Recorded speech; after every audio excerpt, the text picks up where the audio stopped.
All right, hey everyone, it's Andrew and Wendy here with Mr. Aaron Singleton at Lake Highlands High School. It is about 7 p.m. On whatever Tuesday this is, and we have just finished building their 2024 audio system. And so I, of course, would like to give you all a walkthrough and a tour of what's going on.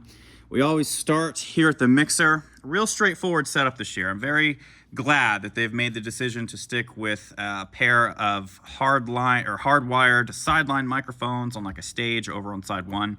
It's going to work very easily for them, and we'll kind of showcase what that's going to look like in a little bit. We've got 4 marimbas. We've gotten the high-low microphones organized as we always do. 5 vibraphones in the back row of the front ensemble. A pair of incoming audio signals from the synths, which there's actually, if you look back, we have 2 frames. There's 2 synthesizer players, 2 carts, but it's from one computer, and I'll demonstrate why we only have a single left and right stereo pair coming forward when we get back there.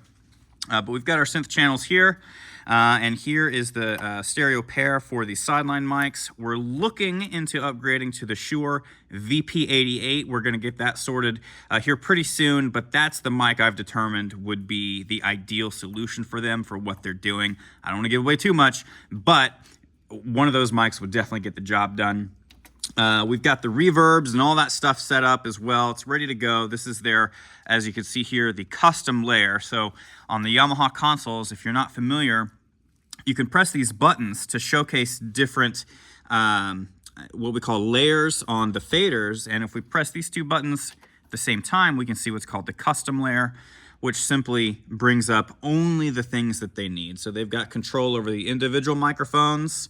And then when we get over here, we've got the stereo in, which is what this is here. And you can, on the Yamahas, it's real cool because you could use just a phone charger cable and play back music from it. It's real great.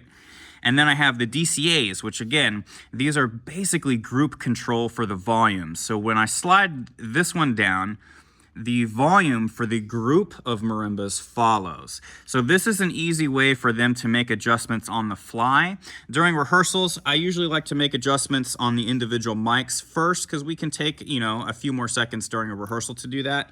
But during a live show, if we need to turn down the vibes, if they're overhyped and they're just playing too loud that night, we can bring down that entire section very easily. And I did set up the subsend, but they're actually not using it. I'll kind of show you what the side of the cart looks like here. They've got one of these Pageantry Innovations MC30, what do they call it? The LX or whatever. Basically, they've got this 4-unit rack panel on the side facing outwards. So this is their output for the speakers, where we've got power and audio going to each side. So the red goes to side 1, that's the left, and the white goes to side 2, which is the right. And I'll show you guys the back of the frame here. I cleaned this up a lot today.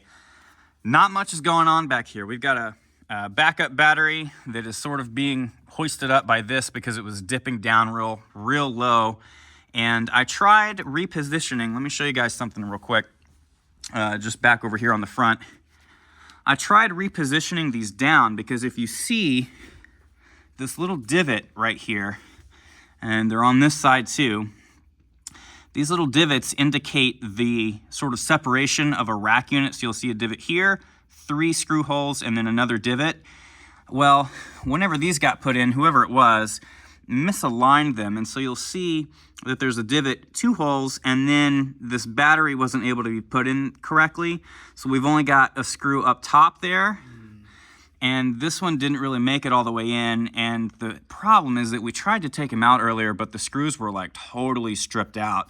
And the same with this panel up here. So you'll see how that kind of goes beyond the rack. So just be careful out there. Make sure you don't over torque your screws and strip them out, because it can cause problems later on. Like, it is secure, of course, like this stuff's not going anywhere, but I did want to support it, which is kind of, kind of homemade Bandad special there, but I wanted to make sure the battery wasn't dipping down too far. And I did realign the drawer, so these are sitting in the correct rack space. And I went ahead and hooked it up with fresh rack screws as well, because I carry those with me just for situations like this. So those are good to go. They do have wireless, but we're not using it this year, which is great. And that's a point I want to make to you all at home is just because you have some of this stuff, like maybe you've invested in this type of thing in years past, does not mean that you have to use it every single year. It's simply a tool that's at your disposal. So again, if your show doesn't call for wireless, then just don't use it. You just have it just in case you need to. So back around to the back of the mixer. We've got 2 modular snakes coming in, one for the front row marimbas and one for the back row vibraphones and the synthesizer channels. And then we've got 2 cables here that go to that bundle there, where it's basically bundled together, and it's going to go to the stage mic over there on side 1. And our 2 output cables, which go to the panel that we looked at a moment ago. So real cleaned it out. And we basically removed everything that did not need to be in here. And there you have it. That's the mixer cart and the speakers. They've got the Yamaha DZR series. Pretty standard, but they're really good speakers. And it's just a power cable and a sound cable that goes out. So again, nothing totally groundbreaking, but absolutely a rock solid combination on both sides. Taking a look at the front row marimbas, we've got Marimba 1, red. Y'all know me and how I do this stuff. And if you'll notice here, we've color coded the mics so that they know which keyboard needs to go where. And if you've not seen my color coding system before, the microphone on the high octaves get a single stripe, and the microphones on the low octaves get double stripe. And you'll see that on every single one of my setups. So this is what the student's going to be looking at when they set up. It's very obvious which cable goes to which on each side. We add on, here's the second marimba with the white color code. And then we've got it coming into the junction point here, the modular snake. So you'll notice that in this case, because the mod snakes go forward to the mixer cart, I've positioned this so that the DB25 connector comes forward to the front of the ensemble, the audience side, so that whoever's walking this snake up can just connect it right there and then pass the second snake to the back, which we'll look at in just a second. And you'll see there's the cables coming across for marimbas 3 and 4. And if you've watched any of the other videos I've done, this is real standard fare. We pull the mics into a junction point and then we pass it forward. We try to keep it to as few connections per student as we possibly can. Looking at the back row, all of the vibes, I'll mention this, have their own color. So the synthesizers, we colored red, and then the vibes coming over, it's white, blue, yellow, green, and orange. And we're just adding them. So single stripe, right there. We're just adding a different color. Here's 3 colors. We got the yellow, orange, and green. And then we got the xylophone in the middle. Look at that cabling. That's Wendy. She's got it. Excellent stuff. And then I did the cabling for these. It got a little funky because we had a bunch of long cables and we had to do a lot of cable management. But here we go, real easy and clean. And it's no more, like the highest number of connections we have on any one student is 4. So even back here in the vibraphone row, the most that any one student has to do is 3 connections. Super easy. And then here we look at the synthesizers, and this is our main hub. So I'll show you the front.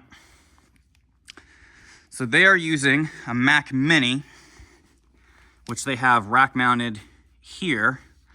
They've got the CyberPower backup battery, which is a necessity for using a desktop computer in a mobile configuration like this. Got an extra power strip just in case. They've got the PreSonus Studio 26C. And I did call their sound designer this morning. Shout out to Evan Blackard. And I said, hey, Evan, I just want to double check this. And he said that the single left and right stereo pair, so just the 2 cables coming out of the back of this thing, will suffice for what they need. So I double checked with him to make sure that would be good. We got the screen, MIDI controller number 1, MIDI controller number 2. And let's kind of dig in to what's in the back here, because I spent like an hour and a half, maybe 2 hours on this cart, cleaning it up and making sure it was good. So just clean. I don't mean to toot my own horn. There are very few things that I'm super good at, but cable management, thankfully, is one of them. So I've got a lot of cables along the bottom, some stuff coming up top, and it doesn't look like a whole lot, but we've got a USB hub there that connects the keyboard and the mouse, and there was one other thing that was connected to it. I think it was the power to the screen up there. That's all rock solid and in place. It's not going anywhere. Like grabbing this can shake the whole cart, you know. We've got the Akai connected with USB. Now, Evan had wanted them to switch over to using MIDI, but with the way that the cable management worked out, I was just able to do it with the USB, and it works great. It's rock solid. Like, these aren't going anywhere. Look at how many zip ties I use to make sure that it doesn't go anywhere. So that's the back, and then we've got our 2 output cables back here. None of this ever has to come unplugged.